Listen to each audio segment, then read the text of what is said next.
فرماتے ہیں کہ اے عوف کے بیٹے عبد الرحمن بن عوف کو کہتے ہیں، اے عوف کے بیٹے، میں دراصل تنہائی میں بیٹھا ہوا تھا، اچانک میرے نفس نے مجھے کہا کہ اے عمر، تم تو امیر المومنین ہو گئے ہو، مسلمانوں کے خلیفہ ہو، تمہارے اور خدا کے درمیان تو اب اور کوئی واسطہ نہیں، بس تم ہی سب سے افضل ہو۔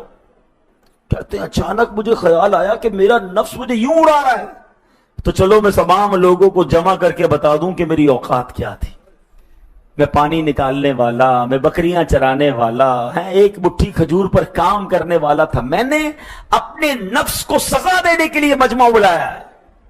ہم مجمع جمع کرتے ہیں کہ ذرا میری تعریف ہو، لوگ میرے بارے میں بتائیں، ذرا آپ بتائیں میں کیسا ہوں، ذرا آپ بتائیں میں کیسا ہوں۔ ہم یہ چاہ رہے ہوتے ہیں اپنے نام کے اشتہار، لوگوں کو بتاؤں کہ میری فضیلتیں کیا ہیں، اندر کتنی برائی ہے کون بتائے گا؟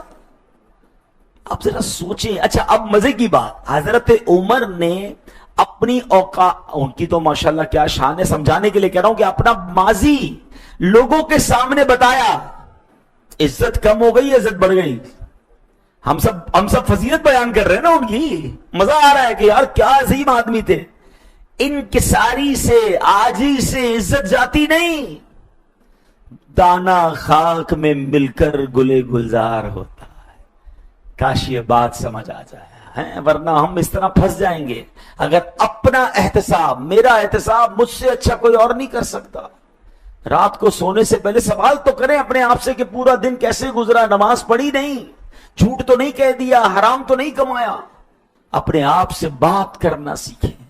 الحمدللہ دعوت اسلامی کے پیارے ماحول میں ایک بڑا پیارا انداز ہے، نیک اعمال، ایک رسالہ، ایک بکلیٹ ہے چھوٹی سی، آپ چاہیں تو ہمارے امام صاحب سے کہیں گے وہ آپ کو لا کے دیں گے، ورنہ آپ ویب سائٹ پہ جائیں، اس کی اپلیکیشن بھی ہے نیک اعمال کی، کچھ سوالات ہیں بس صرف ٹک کر دیں، چیک کریں آج پورے دن میں یہ کام کیے یا نہیں کیے۔